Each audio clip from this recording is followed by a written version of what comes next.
Today is day 13, and we are talking about worship that pleases God. In John chapter 4, the Samaritan woman took Jesus on a winded discussion about worship, talking about the best place to worship, the best style to worship, the best people to worship with, etc.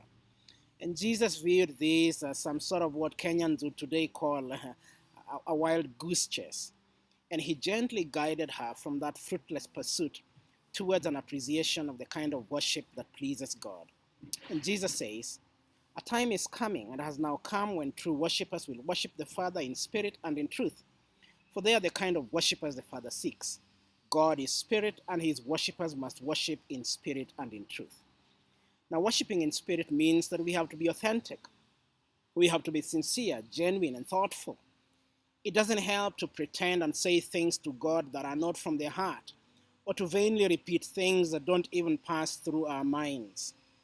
There are times when I have been in prayer or worshiping in song, but with my mind so far away that then I am sometimes brought back to my senses when I feel like God is asking, "Lucas, so who are you fooling?" When I feel like he is claiming that I have brought what Kenyans would call hot air.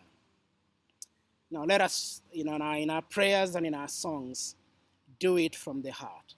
Let it be sincere and thoughtful. Don't tell God only what you think he wants to hear.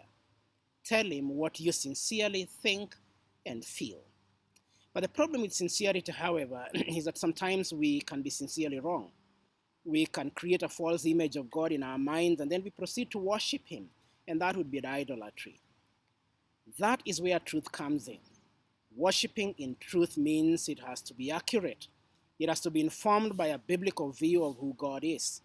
True worship begins by desiring to know God, finding out what the scriptures say about him, so that our thoughts and our feelings about God are accurate.